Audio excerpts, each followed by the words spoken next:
resources, how a bill becomes a law, I think was my, Google search.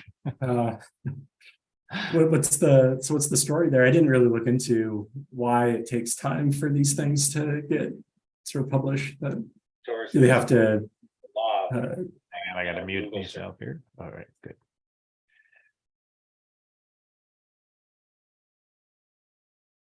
All right, very cool. I'll show you what I just identified this little bit of text at the bottom here is what I found. And I don't know, I'd be curious to hear kind of what the concern was from the faculty person you were talking to, if that's something that you can share. Yeah, well, it wasn't really, they weren't concerned. I was just concerned and a little bit surprised because I was looking at bills that were like a month old or so at this point. So the 2-day thing obviously isn't always the case. I guess it said delays can occur when there's a large number of bills. I was thinking that maybe the debt ceiling thing might have had something to do with it, though I don't really understand why that would range into things. So you're talking months before you've seen the text. At least 1 month. Yeah. Interesting. All right, let's. Well, we've got a few minutes here, so but I pushed us through to YouTube Live, and so folks can. So we're technically, for our tens of listeners, we should introduce ourselves. This is the Gray Paper podcast. Each week we answer the question, what was the most interesting legal research question of the week? Karen Westwood is on a well-deserved vacation this week, so we're joined by Andrew Martineau. Andrew, why don't you tell us a little bit about who you are and what you do for a living? Sure. Yep, I'm a librarian at the University of Minnesota Law School. I do a lot of reference work. I'm also the instructional services librarian, so I participate in the 1L legal research and writing program and then teach a upper division research class. So yeah, I spend a fair amount of time on the reference desk and then teach a little bit. Very cool. That's how long have you been at the University of Minnesota? Oh, good question. I think I started in 2017, so about six years at this point. Yeah, it went by fast. Yeah. Are you are your students just delivering ChatGPT memos for you at this point, or? No, thankfully, yeah, all the cases that they cite are real cases as far as I can tell. But we did cover ChatGPT a little bit this semester, which was kind of nerve-wracking because it was my first time really teaching. Well, of course, it was my first time teaching that topic because it was brand new. And it seemed like, the sort of consensus about the technology when you're reading, takes on, blogs and social media, it seemed to always be kind of shifting throughout the semester. So we didn't actually cover it till the very end. And at that point, I feel like things had kind of settled down and people had kind of gotten their heads around, what the technology was and what it could do, and probably most importantly, what it couldn't do. Right. So the way we integrated it is I always have the students break into small groups and then assess some newer research technology. And so they take a look at things like, brief analyzers, case text, parallel search, stuff like that. And so, I just had one of the groups look at ChatGPT and was really happy that, I was kind of worried that they would kind of overestimate what it could do and not really take into account the limitations, but their takes were actually just, spot on when it came to what I thought would be, best practices. So did the university, you mentioned case text, so Kara, very cool tool. That's I'm not sure, there's quite a bit of overlap there with their new CoCounsel resource. Is that something, do you have access to CoCounsel at the university? Is that something the students can test out? We have access to case text and Kara, but in parallel search, but not CoCounsel yet. I signed up for a trial, but I don't think that they have been letting people in quite yet. So hopefully next semester we can do that. Ideally, we would have had one group maybe look at ChatGPT just sort of as a standalone free floating sort of, chatbot type thing, and then compare that to something like CoCounsel. Next semester, we might have access to the Lexis sort of integration GPT. So that'd be another good sort of point of comparison. Yeah, very nice. Or Thomson, if they acquire. Yeah, that's really interesting. I actually didn't hear about that until you pointed that out to me. I was hoping to hear kind of your take on that. Or there's I wonder if I've got the I should have been prepared. Should have brought up my so Joe Patrice. I didn't know about it either. I missed it on Joe Patrice from Above the Law posted an article on Casetext. A lot of people talking about acquisitions, and his theory is that Thomson Reuters, not totally unfounded, based on the article, it seems to make sense. Thomson saying they're going to invest, $100 million in legal AI, and that looks like probably an acquisition of Casetext. I hadn't heard about it either. Bob Ambrogi does a legal tech roundtable every Friday afternoon. And I happened to catch it on that program. I recommend that. That's kind of a fun Zoom meeting to participate in as well. But it looks like that might be the way that Thomson is, doing a buy rather than a build. That'd be kind of unusual for them, right? I feel like Thomson and like Westlaw especially always have a reputation for sort of building things in-house, whereas like Lexis kind of acquires things like Ravel and whatnot. At least that's the conventional wisdom. At least on the search technology side, I think that's always been the case. Thomson, of course, is just also just bought up loads of companies. It was, when I worked there, it was super exciting because it was always, well, what did we buy today? Was it a news source? Was it IP? Was it so that they're no longer that any longer. It's a much slimmer organization, but it'll be super interesting to see kind of where that goes. When it comes to the rumor, was there anything about whether they were buying Casetext with name to have it just sort of be a standalone alternative to Westlaw, sort of under the Thomson Reuters umbrella, or is the idea that they would sort of integrate that with Westlaw?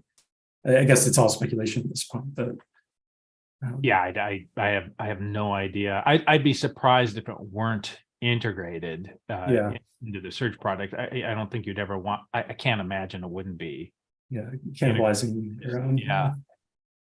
But the thing is, I mean, the technology is open AI, so I'm not sure.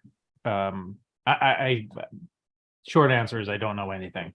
But I just don't imagine why that would need to be a purchase. Why Thomson would invest in Casetext, right?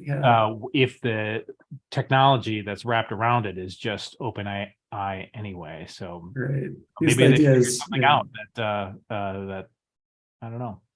Is the idea with these things is they get sort of like that API access to GPT, and then sort of use that as a interface to the search function. So it's sort of you're inputting things into GPT, it sort of pings the search functionality, returns results, feeds that back into GPT, and then like summarizes that for you. That's sort of my understanding of the way that kind of flow works. But that might be simplistic. It's probably more complicated than that.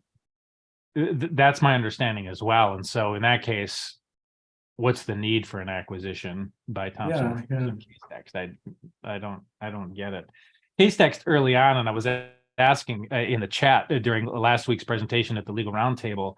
It's kind of interesting. I liked sort of their early ideas that never went anywhere. I mean, Casetext had this sort of crowdsourced citator type of service. Do you remember that? I think it was called a roadmap. Remember along the side of the text, you had like this little heat map of citations, and you could annotate the document for other attorneys. kind of I like that crowdsource approach. It was not popular, and Mhm. I just kind of went away quietly. But and now and now they're first out of the gate with the open AI. So Yeah, yeah. different. I'd really love to, yeah, give that test drive at some point, but yeah, I haven't got a chance to yet. Yeah, I've tested case text, Mhm. or I'm sorry, co-counsel on case text, and it works pretty well. I mean, yeah, but it's pricey. It's Oh, yeah, yeah, yeah.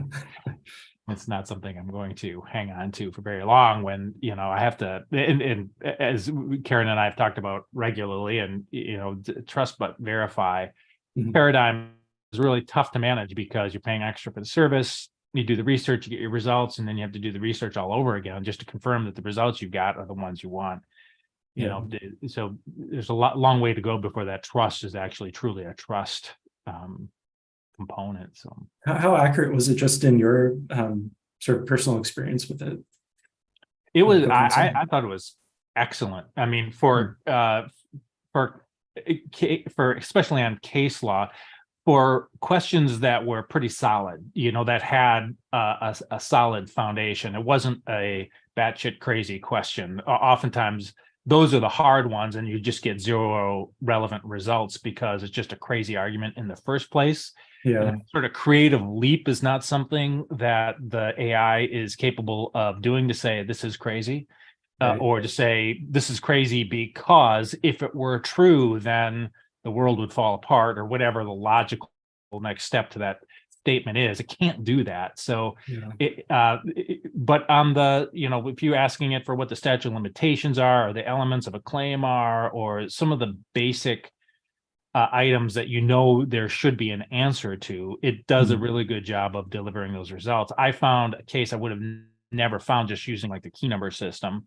Mhm. It was a trial court case from Idaho, I think, federal, way outside the jurisdiction I cared about, but it Yeah. had that little snarky bit of, it had that text that stated sort of in the voice that we wanted to put in the memo Mhm.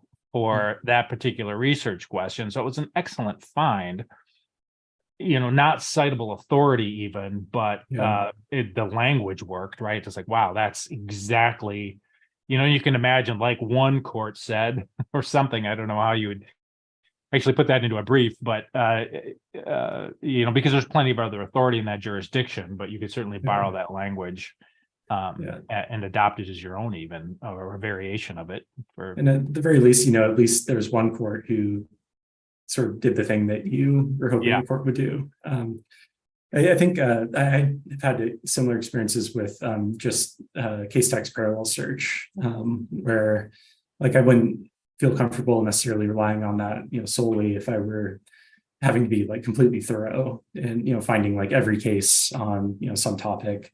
But if you put in a proposition that you're having trouble supporting, sometimes you do, find cases that would be really difficult to find otherwise, because Yeah. it uses a similar Yeah. sort of neural network.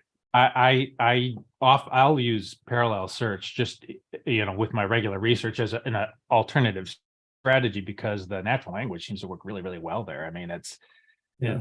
it delivers good results, and yeah, I can do that for free even, and I can grab those citations and pull them into Westlaw, and that takes me down another path. So it works. I mean, that it works well. Hmm.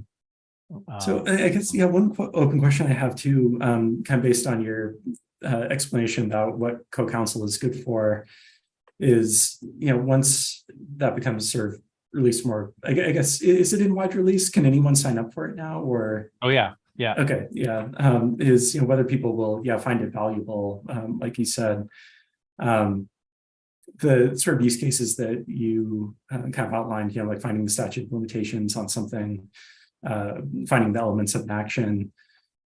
I mean, for people who have a little bit of experience doing legal research, that's sort of low hanging fruit, yeah, like it's yeah, not difficult to find those things. right. So yeah, is it worth paying extra for it? That's right. You know, Well, like, I guess, yeah, that's, you know, and that's it does a lot more than that as well. okay, That's yeah. how I used it for writing a legal research memo for a client, right? But there are other, you know, it ingests documentation as well, like, you know, like the brief analyzer tools that Mm, you were talking about. It does that kind of work as well, offers alternative arguments, missing cases, sort of like if you you know, an alternative to these brief analyzer tools on Westlaw, for example. yeah, Uh, and we will get to the most interesting legal research question of the week in a moment here. I've got sorry, the yeah, bill up got here. us off track. But, you know, these tools are these quick check tools. And I use Westlaw, but Lexis, of course, Bloomberg Mhm. have their own tools. But you know, it just ingests and reviews your document, suggests missing cases, and then the co-counsel will also, you know, recommend missing arguments and things like that. So I don't know if you saw that, you know, they did a thing on Morning Joe, the MSNBC program. I don't know I how heard they about, got. yeah, yeah, I saw it secondhand, sort of, yeah, for the fact. I'm like, how does that happen? Did they pay for that? I mean, is that Yeah. a I don't know. how do you, you know? I just I was curious about how they I don't know anything about that end of the marketing or media environment. That's a pretty Yeah, good get to show up on national news show with your yeah. new product. I think, you know, just generally, OpenAI, whoever does marketing for that group should Yeah, like get a Nobel Prize for marketing or something like that, because the something. way they rolled it out was Yeah, just brilliant. pretty nice. Yeah, Yeah. One thing that I feel like these things, you know, as librarians, I think the first thing that we want to do with these new tools is like see how they're useful for like information retrieval. But it seems like what people might be having most success with when it comes to even just like ChatGPT is just sort of using them for like summarization, oh yeah, and just sort of like manipulating language that's all that's sort of like submitted to the platform. So you're sort of minimizing the role in having it like find things for you, and just using it sort of for that next step of like, here are some documents, you know, synthesize it, summarize it, you know, write something based off of it, or write something like this document, but tailored to this purpose, you know, those sorts of things. yeah, But, and I think that's I did that yesterday on just using Bing Chat. I mhm, was I don't do nonprofit law, but I was looking into the IRS publications 557. It's like, hey, all you need to do is refer to publication 557.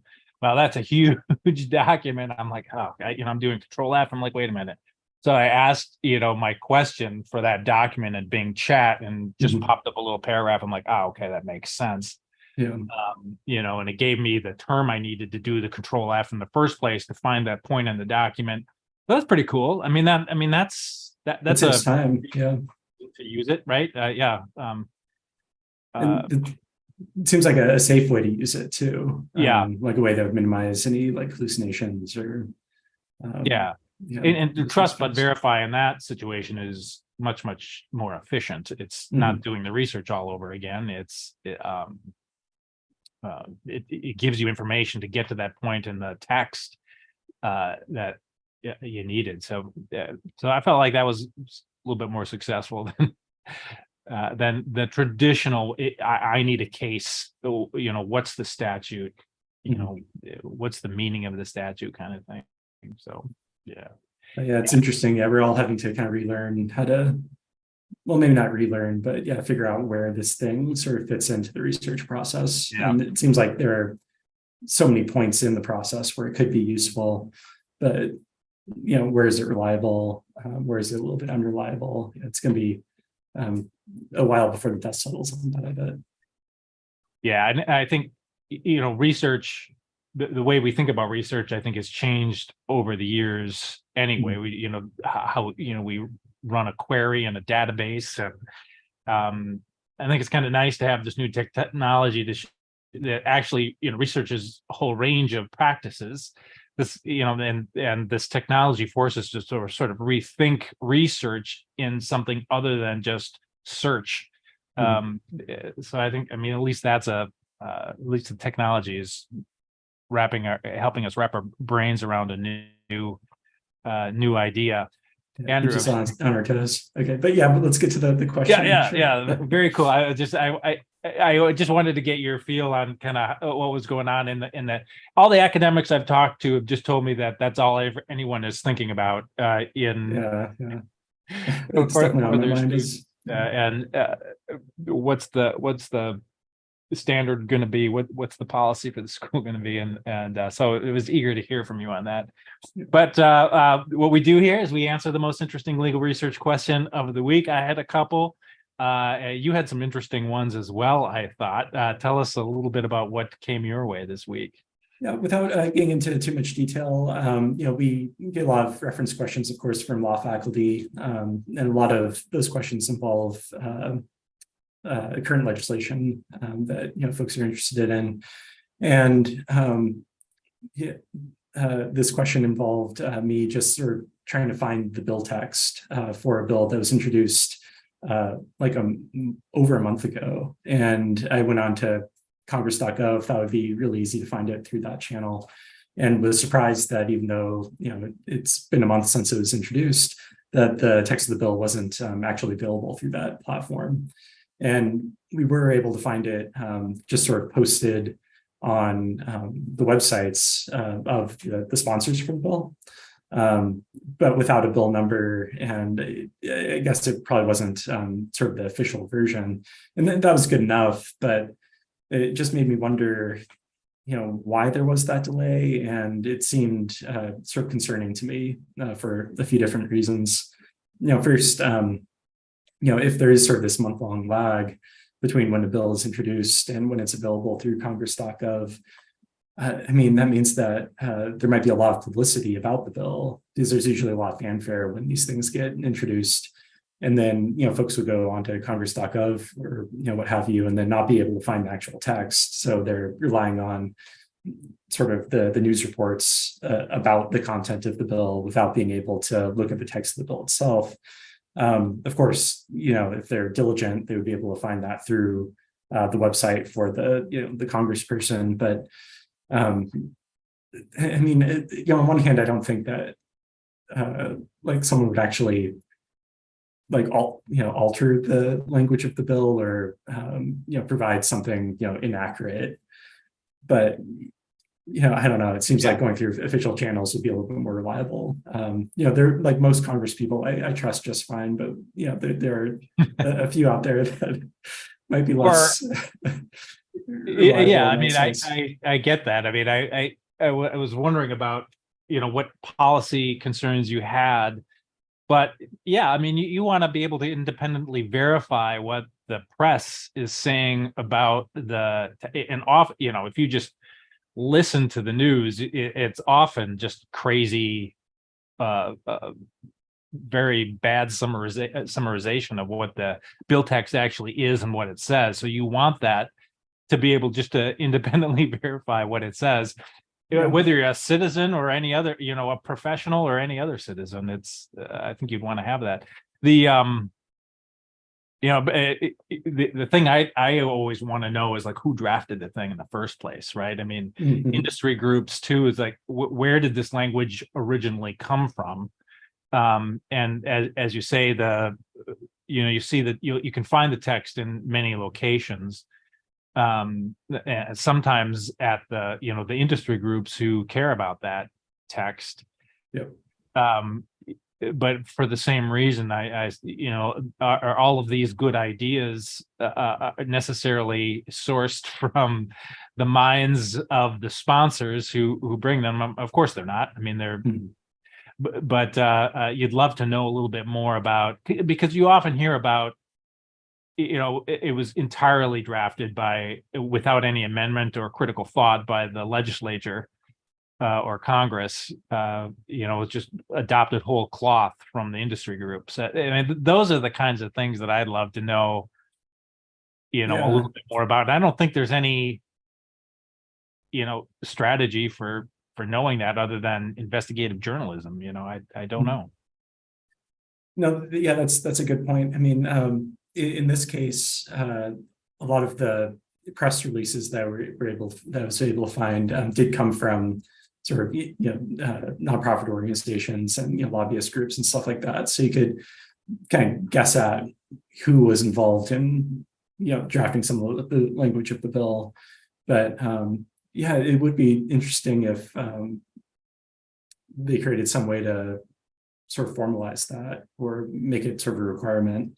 I'm not sure what that would look like, but yeah, it'd be interesting if organizations had to be listed as not like sponsors, but some like original drafter. I don't know, something like that.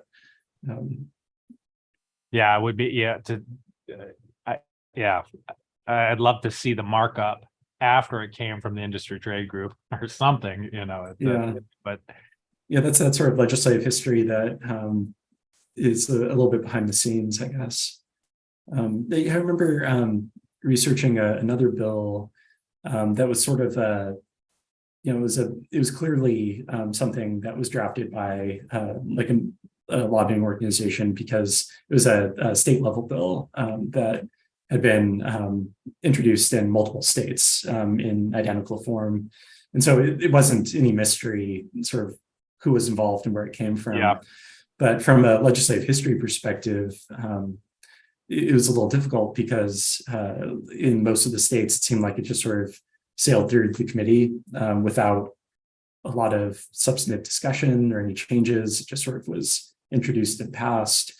You imagine that a lot of the sort of what we think of as like committee material, like the reports and the markup and the amendments and changes happened before the bill was even introduced, but probably behind closed doors. And the only thing we were able to find were news reports, and it wasn't like anyone was trying to pull a fast one or anything. It's just the information wasn't available.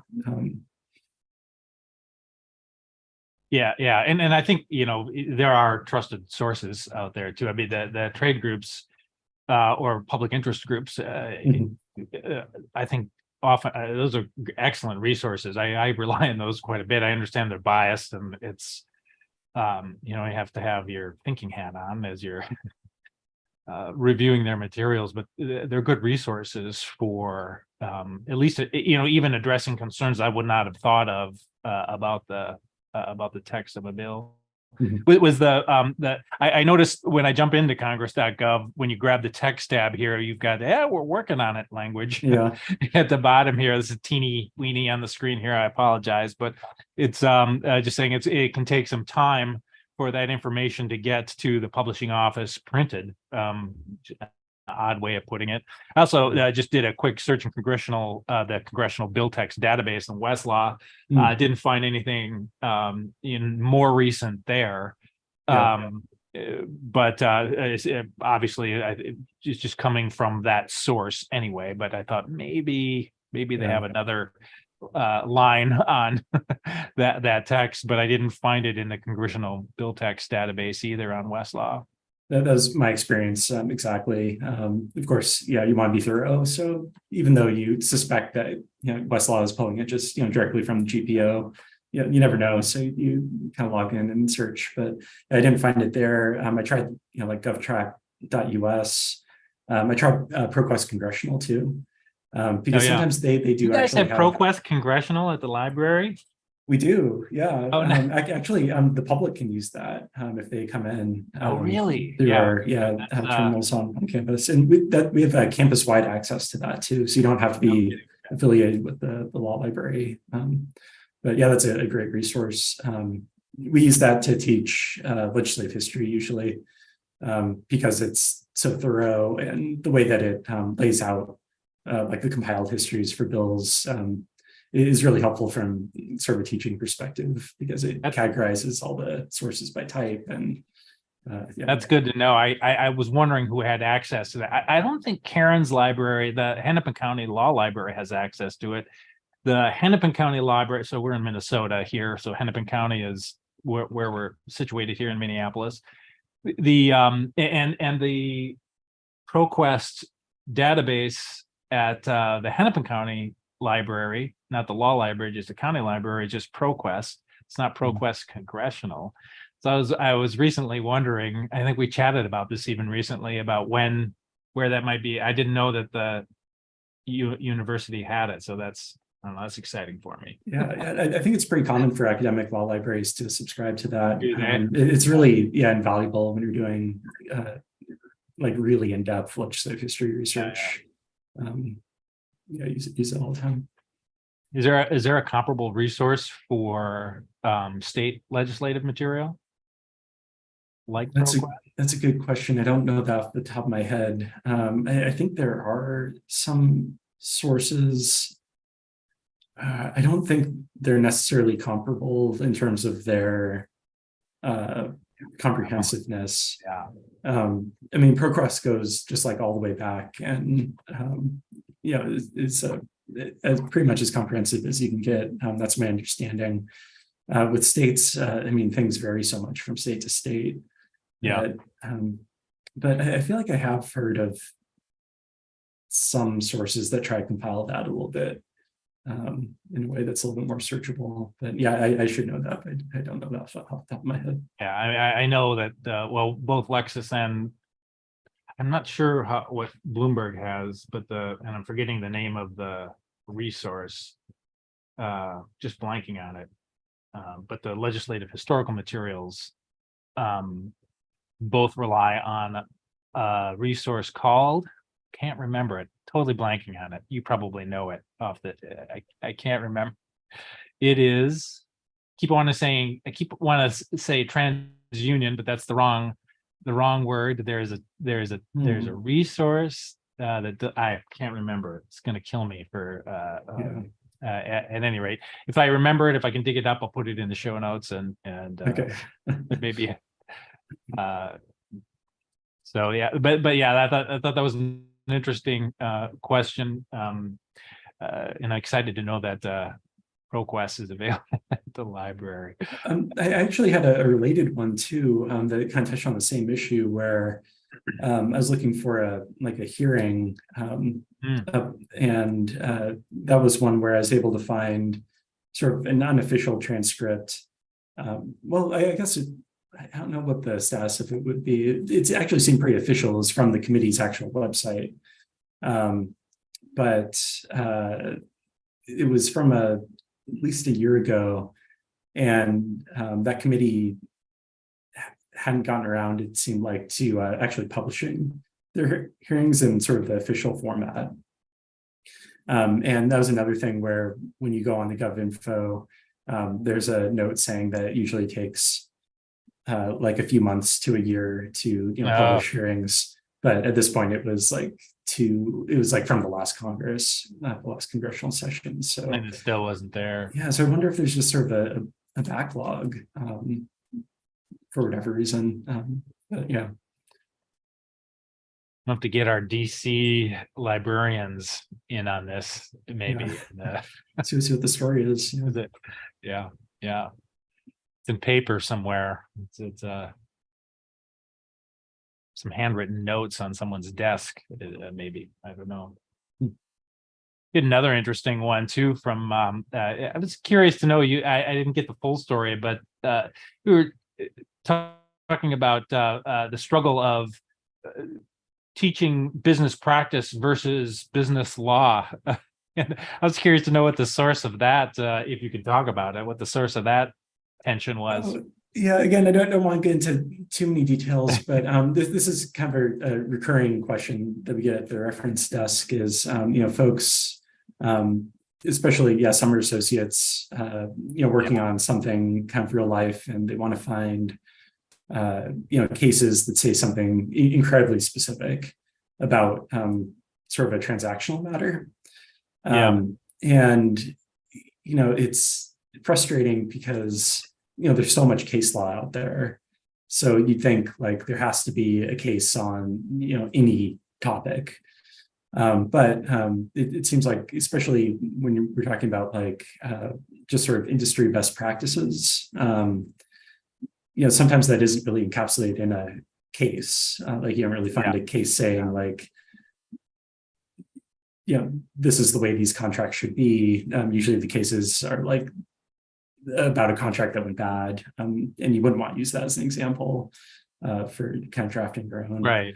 And so, that research is really important, but and a necessary part of the process, because that's, the primary law. And that's what students, I think, tend to gravitate towards, because when we teach research, so much of the emphasis is on finding case law because of, how important it is. But in those situations, I feel like a lot, what might be more helpful are, sort of transactional precedents, examples of contracts that people have done in certain industries to show that there's sort of a commonly accepted practice, even if that doesn't like get reflected directly in the case law. So, in the 1L LRW program, we don't really talk about transactional research at all. But I'm wondering if that might be something that I might want to change. And even in the upper division research class I teach, we do like one session out of 13 on sort of transactional resources. And there, like I usually just focus on like transactional resources as drafting aids, and less about sort of using transactional precedents the way that you might do case law research. And I think that's, I do feel like, some capacity to assess business risk. A lot of your students, a lot of students are not always going to be litigators. Right. Yeah. And the value of case law is pretty limited. I think. I mean, what you really need to do is be able to assess the risk. Which was always frustrating for me when I came into practice, was to look at an agreement and think of it as kind of a mess. But the value of the transaction, what are we going to do? Or what do you want to do with this? We're going to redraft it. Are we to what extent for this $3,000 are we going to, spend time negotiating? If it's a higher value, it's a different story, right?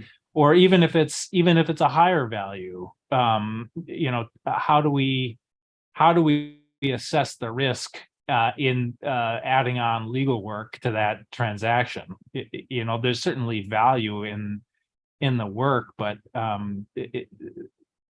it's just hard to, I think, for law students who only recognize risk to evaluate risk. What happens if it could be terrible? Not a balancing of the economic scales, I think that's super valuable for attorneys to do. Yeah. So you're saying that, maybe the way we train law students, their default is to sort of think in like, should we do this or should we not?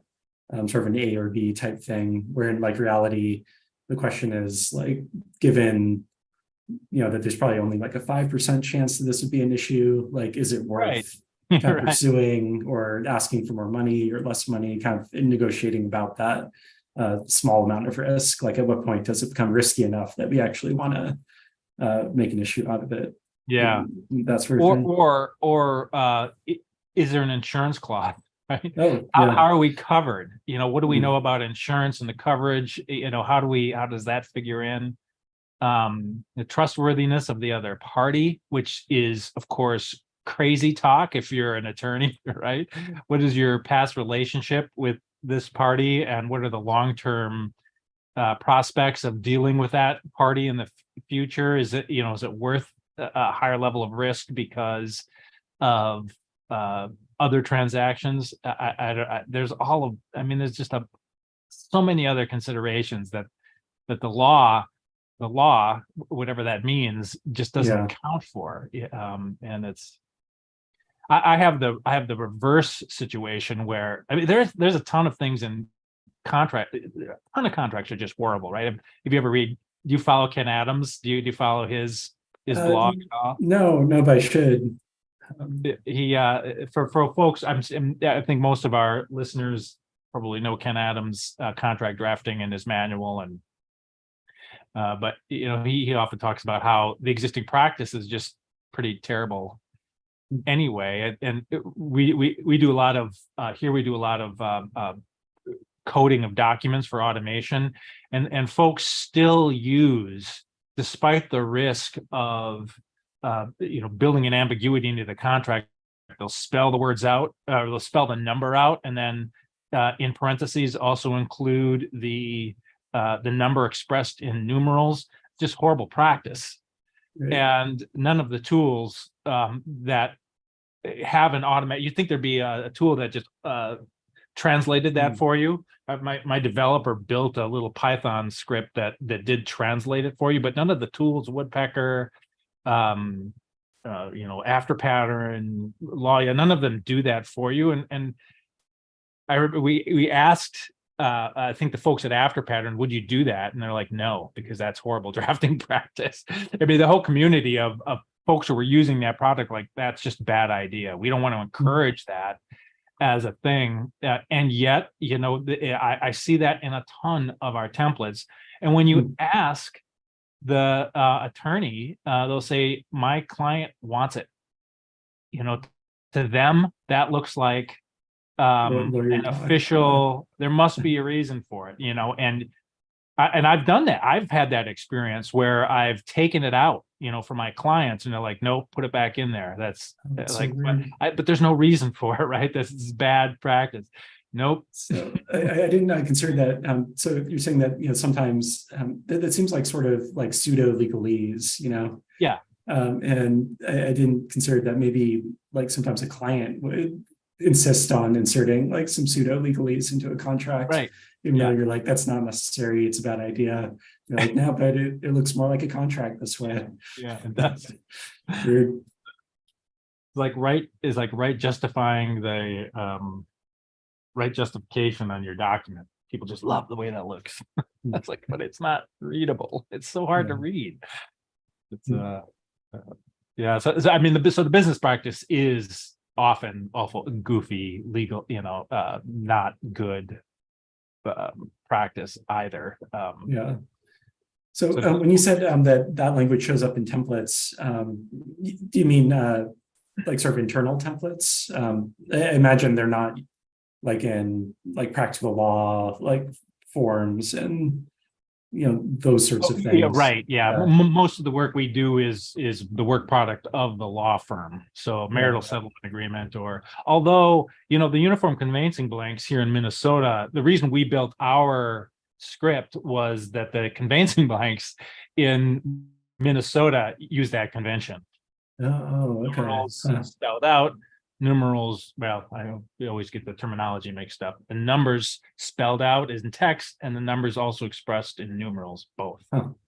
The UCBs in Minnesota adopt that, so we had to build a little script for that when we were automating those. But interesting. Yeah, not good practice. I don't think. But yeah, I would love it. I think we got an earlier recording with Allison Carroll, who does and we talk about this all the time, the Delta model of lawyer competency, where attorneys need to have both some competency, not only in the law, but also in how they relate to people and how they practice their business and participate in the business of their clients. Yeah, there's definitely big, super, that ability to assess risk and let some things go, or understand why help the client be able to understand the reasonableness of the risk. But there's a big push towards developing those skills in law school. That's not an emphasis of the research classes that I teach. A lot of it is, based on finding the law. I think we have like a big like law and practice program that the Winnells go through. So they go through LRW, but then also law and practice, and then their experiential learning requirements, where students are getting experience in the clinics and negotiation classes that have simulations and things like that. But I should think about ways to sort of work in sort of the client experience a little bit more into the problems that I'm writing up for them. I mean, I have the extreme privilege of having a developer who works with me who got his advanced degree from St. Thomas. So, you know, if I need to do a visualization, a data visualization, I have him to, you know, correct my assumptions, or, you know, but obviously not something I got in law school, but it's you know, super valuable. I mean, for me to be able to deliver that to a client, you know, especially where it's kind of where I'm short on knowledge, you know, it's but yeah, it's a good luck for me to have to share an office. Yeah. Andrew, we are at 8:40. Oh, wow, that went by fast. Yeah. You got anything interesting coming up in your weekend or next week that you want to promote or share with the audience? Not too much. Yeah, it's the summer, so things are a little quieter on campus.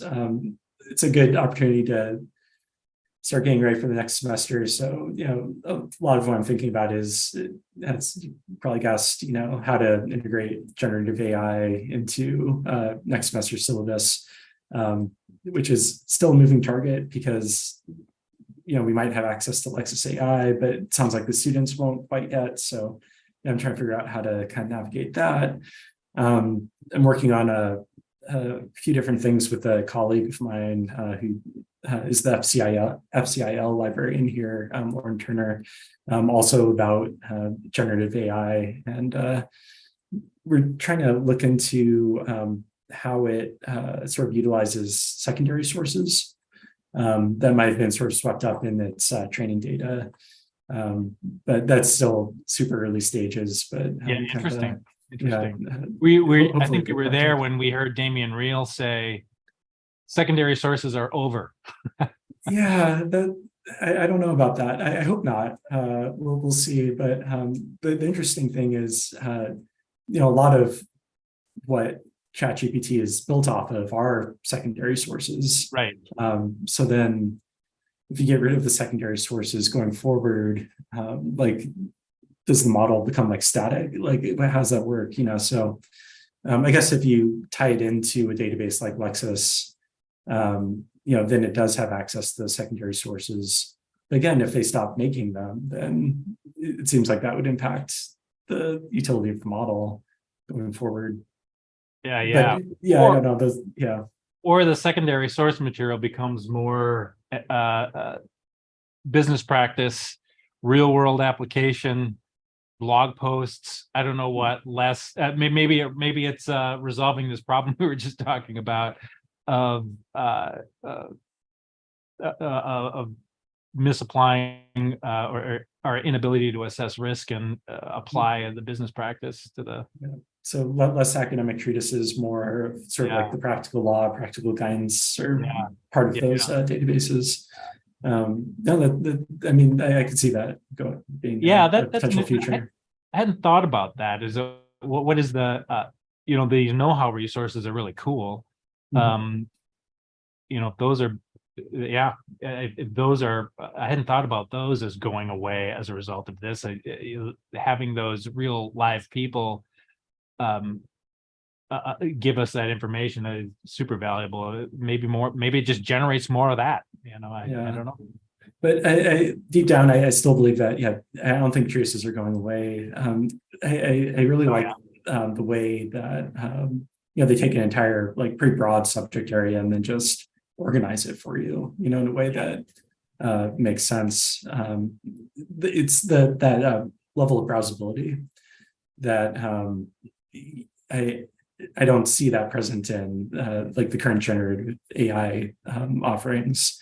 They're like the least browsable source you can imagine. They answer like very targeted questions, but they don't let you see sort of the edges of the issue, the way that like a treatise gives you that sort of like high level view.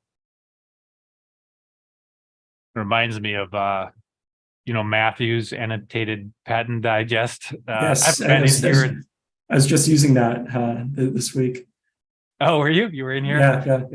Yeah. Let's see if where are my table of contents here? It's still loading. There's a chapter in this treatise that analyzes texts which have interpreted specific words. My memory is that it's chapter 4. We'll see if I can remember that. Ordinary meaning and claim construction. Claim construction, yeah. But you can't search for the word a or the in most databases. So this author is just reviewing every patent case, and if it's dealing with claim construction, even if the case is about the meaning of simple words, you'll get it. And I don't know to what extent that, how even does an AI find that kind of material? Find me a case that has interpreted the word a as a matter of or the article a or whatever it might be. Let's see. Here we go. Sub 5 of paragraph 4. Here it is, all along, and cases that's super valuable. And this is just a human being looking at every case, reading it. And case, they're not there's a lot of case law out there, but it's not big data, right? It's not just a ton of stuff. Why not read every case so it's super valuable treatise just by having somebody's eyeballs on it. I don't know that you do better with AI or a search or whatever. And the amount of confidence I'd have would be much greater if I were able to go to a treatise like this, written by an expert, and then be confident that these might be like pretty much all of the cases involving like the definition of van/Shore versus like here are like 2 or 3 of them, which I feel like maybe a generative AI sort of search would be able to do, but the level of thoroughness, being able to see the edges of what you're actually looking for. Of course, it's speculation on my part at this point, since I haven't actually used like Lexis AI or CoCounsel, but I'd be surprised if it was able to be as thorough as that. And then we've all been in that situation too, where we think we need to research one issue, then we go into the treatise, browse around the table of contents, and then we're like, oh, it's actually this one right next to it. Exactly right. Yeah, often we used to say it's not the book in the library you're looking for; it's the book next to the book. Exactly. No, that still happens all the time. So, that sort of serendipity that you get with browsable sources. I feel like generative AI might not be able to replace that. It will probably supplement that. It's sort of like another form of serendipity, where you're kind of leveraging this mysterious sort of intelligence to see what it can kind of spit back at you. But I don't see browsable sources going away. Hopefully. That's a good point. There is some math there that I just don't understand with respect to your point on serendipity or finding the book next to the book. The strength of weak ties. It's the same problem with social media, is that why is it siloing information rather than introducing us to new information? It's something I just don't fundamentally understand, is why the algorithm, whether it's a black box legal research tool, AI, why is that giving us only targeted information and not why is it, maybe it is, why is it not allowing us to benefit from the strength of weak ties, or however you describe that related information, that new idea? Why isn't it triggering that new thing that you get with the physical presence by stepping into the library, right? Or are we just not is it doing that and we're just not recognizing it? Or I don't know. Maybe the algorithms, they might leverage historical behavior too much, place too much of an emphasis on sort of where you've already been to kind of predict where you want to go. That could be part of it. But the nice thing about libraries, you walk in and It doesn't know who you are or what you've looked at in the past, and you're just confronted by rows and rows of books by experts whose expertise you have to kind of put some trust in. If I jump on, I've deleted TikTok from my phone a number of Oh, times. It asks you, who are you? Straight middle-aged white dude from the rural Midwest. I don't like the videos. I get the assumptions, right? It's like gross. And I'm not a woodworker, and all of these young women are too young. All right, I mean, it's gross. But then eventually, when it does get to know you, then that's creepy in its own way. I mean, you have to like the content or whatever. I mean, and it learns probably effectively, but still, it's how do you grow beyond that? It's like, hey, maybe here's some DEI video or something. Right. Here's how does it identify? How does it address a social concern, or should it? But then once you do get in that area that you're interested in, then you run into that other issue where then you end up kind of siloed in sort of an information bubble. And we want oftentimes, especially with those crazy arguments, we want it to make that leap to actually what you should be thinking about is this. It's that book next to the book in the library. It should be able to make that leap to a thing that gets you that additional piece of information that is relevant, even if you don't recognize it immediately as relevant. It should offer that. Talking a little bit out of school here for me, we'll bring Damien back for some of these conversations, I think. And we're back talking about the AI tools. It's hard to escape. Everything goes back to GPT. Well, Andrew, it was great chatting with you. Thank you so much. You too, welcome to join us anytime. All our librarian friends are welcome to join us for this Zoom conversation every Friday morning. We log in about 7:45 every morning, and we try to wrap up before 9 at any rate. So send us your challenging research questions. We'll address them here and test some queries if we need to. Thank you, Andrew, for jumping in. And thanks for the invite. It was a fun conversation. Take care. You too. Bye-bye.